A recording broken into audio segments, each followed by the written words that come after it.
Welcome to a bedtime book. Classic stories for the end of the day. If you enjoy this reading, please like and subscribe. It really helps the channel. Thank you. Tonight's reading tells the tale of Cinderella, read from The Blue Fairy Book by Andrew Lang. The Blue Fairy Book became the classic English version for many of our much-loved fairy tales and the foundation for future adaptations. So, settle back, relax, and let's begin. Once there was a gentleman who married for his second wife, the proudest and most haughty woman that was ever seen. She had, by a former husband, 2 daughters of her own humour, who were, indeed, exactly like her in all things. He had likewise, by another wife, a young daughter, but of unparalleled goodness and sweetness of temper, which she took from her mother, who was the best creature in the world. No sooner were the ceremonies of the wedding over, but the mother-in-law began to show herself in her true colours. She could not bear the good qualities of this pretty girl, and the less because they made her own daughters appear the more odious. She employed her in the meanest work of the house. She scoured the dishes, tables, etc., and scrubbed Madam's chamber and those of Mrs., her daughters.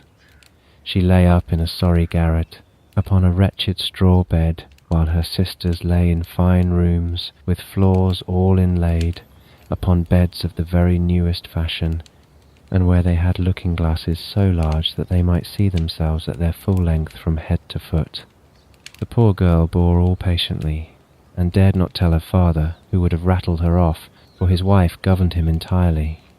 When she had done her work, she used to go into the chimney-corner, and sit down among cinders and ashes, which made her commonly be called Cinder-wench, but the youngest, who was not so rude and uncivil as the eldest, called her Cinderella. However, Cinderella, notwithstanding her mean apparel, was 100 times handsomer than her sisters, though they were always dressed very richly. It happened that the king's son gave a ball, and invited all persons of fashion to it. Our young misses were also invited, for they cut a very grand figure among the quality. They were mightily delighted at this invitation, and wonderfully busy in choosing out such gowns, petticoats, and head clothes as might become them. This was a new trouble to Cinderella, for it was she who ironed her sisters' linen and plaited their ruffles. They talked all day long of nothing but how they should be dressed. "For my part," said the eldest, "I will wear my red velvet suit with French trimming." "And I," said the youngest, "shall have my usual petticoat, but then, to make amends for that, I will put on my gold-flowered manteau and my diamond stomacher, which is far from being the most ordinary one in the world." They sent for the best tire-woman they could get, to make up their head-dresses and adjust their double pinners, and they had their red brushes and patches from Mademoiselle de la Poche.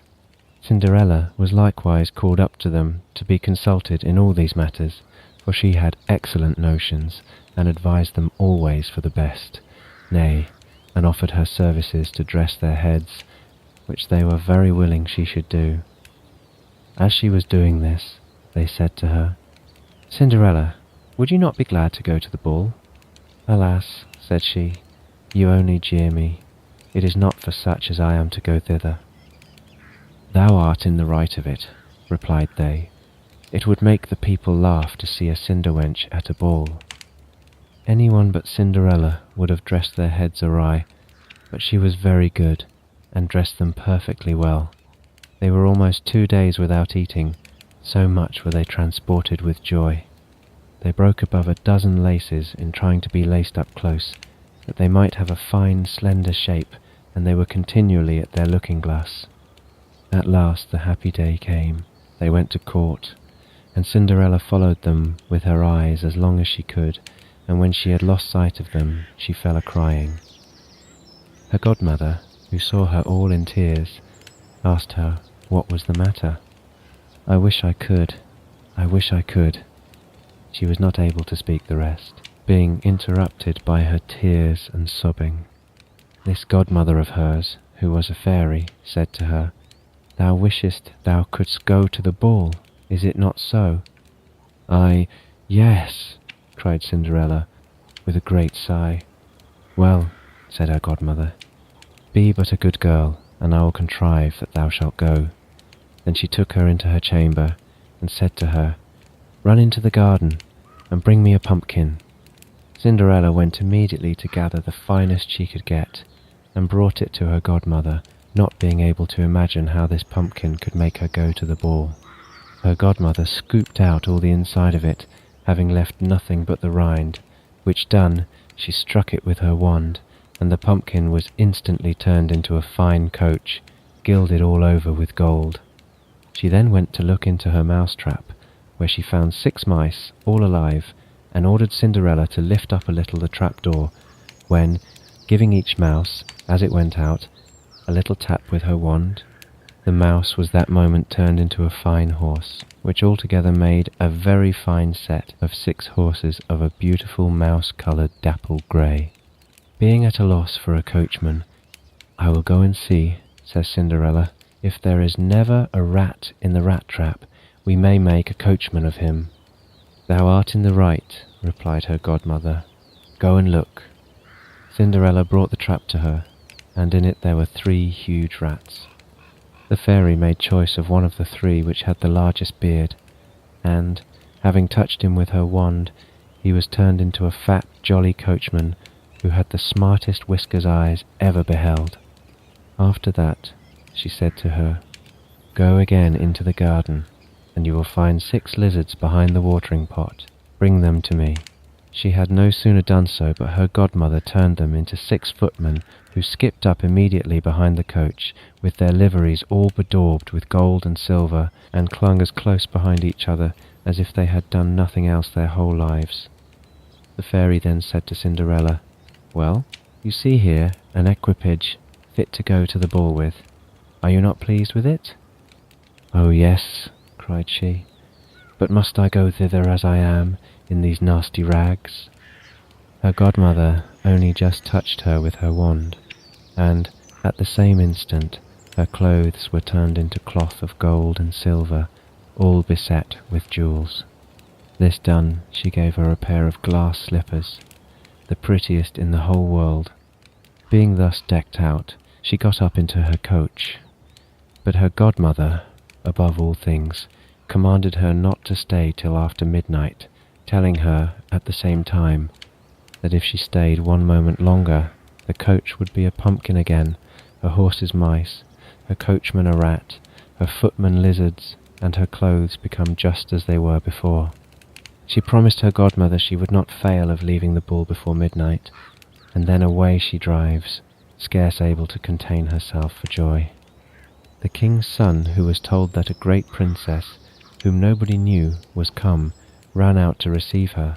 He gave her his hand as she alighted out of the coach, and led her into the ball. Among all the company there was immediately a profound silence.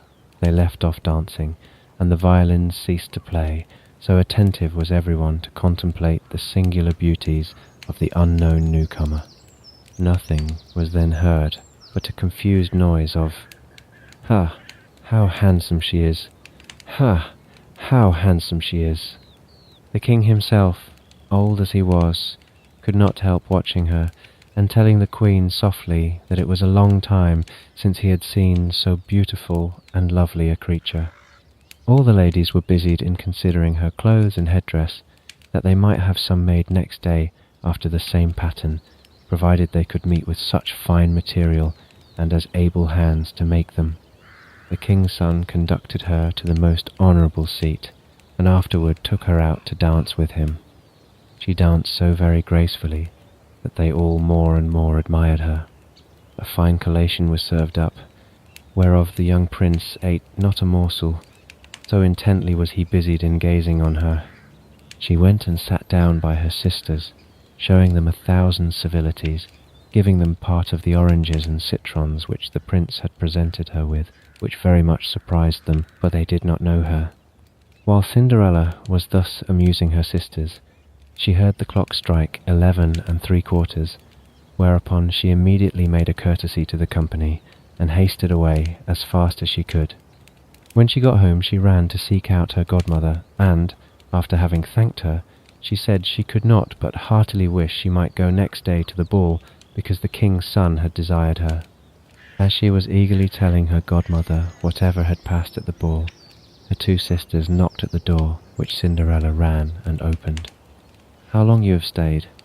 cried she, gaping, rubbing her eyes, and stretching herself as if she had been just waked out of her sleep. She had not, however, any manner of inclination to sleep since they went from home. "If thou hadst been at the ball," said one of her sisters, "thou wouldst not have been tired with it. There came thither the finest princess, the most beautiful ever was seen with mortal eyes. She showed us 1,000 civilities, and gave us oranges and citrons." Cinderella seemed very indifferent in the matter. Indeed, she asked them the name of that princess, but they told her they did not know it, and that the king's son was very uneasy on her account, and would give all the world to know who she was. At this Cinderella, smiling, replied, "She must then be very beautiful indeed. How happy you have been! Could not I see her? Ah, dear Miss Charlotte, do lend me your yellow suit of clothes which you wear every day." "Ay, to be sure," cried Miss Charlotte. "Lend my clothes to such a dirty cinderwench as thou art. I should be a fool." Cinderella, indeed, expected well such answer, and was very glad of the refusal, for she would have been sadly put to it if her sister had lent her what she asked for jestingly. The next day the two sisters were at the ball, and so was Cinderella, but dressed more magnificently than before. The king's son was always by her, and never ceased his compliments and kind speeches to her, to whom all this was so far from being tiresome that she quite forgot what her godmother had recommended to her, so that she, at last, counted the clock, striking 12, when she took it to be no more than 11. She then rose up and fled, as nimble as a deer. The prince followed, but could not overtake her. She left behind one of her glass slippers, which the prince took up most carefully. She got home but quite out of breath, and in her nasty old clothes, having nothing left her of all her finery but one of the little slippers, fellow to that she dropped. The guards at the palace gate were asked if they had not seen a princess go out, who said they had seen nobody go out but a young girl, very meanly dressed, and who had more the air of a poor country wench than a gentlewoman. When the two sisters returned from the ball, Cinderella asked them if they had been well diverted, and if the fine lady had been there. They told her, yes, but that she hurried away immediately when it struck 12, and with so much haste that she dropped one of her little glass slippers, the prettiest in the world, which the king's son had taken up, that he had done nothing but look at her all the time at the ball, and that most certainly he was very much in love with the beautiful person who owned the glass slipper. What they said was very true. For a few days after the king's son caused it to be proclaimed, by sound of trumpet, that he would marry her whose foot the slipper would just fit. They whom he employed began to try it upon the princesses, then the duchesses, and all the court, but in vain. It was brought to the two sisters, who did all they possibly could to thrust their foot into the slipper, but they could not effect it. Cinderella, who saw all this and knew her slipper, said to them, laughing, "Let me see if it will not fit me." Her sisters burst out a-laughing, and began to banter her. The gentleman who was sent to try the slipper looked earnestly at Cinderella, and, finding her very handsome, said it was but just that she should try, and that he had orders to let everyone make trial.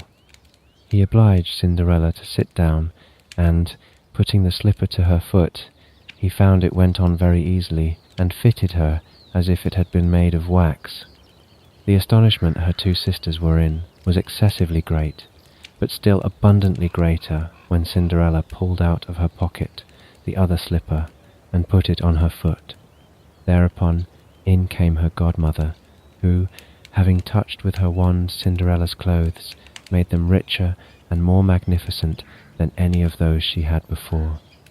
And now her two sisters found her to be that fine, beautiful lady whom they had seen at the ball. They threw themselves at her feet to beg pardon for all the ill treatment they had made her undergo. Cinderella took them up, and, as she embraced them, cried that she forgave them with all her heart, and desired them always to love her. She was conducted to the young prince, dressed as she was. He thought her more charming than ever, and, a few days after, married her. Cinderella, who was no less good than beautiful, gave her two sisters lodgings in the palace, and that very same day matched them with two great lords of the court. And that is how the tale of Cinderella ends, but we'd like to think, I'm sure, that they lived happily ever after.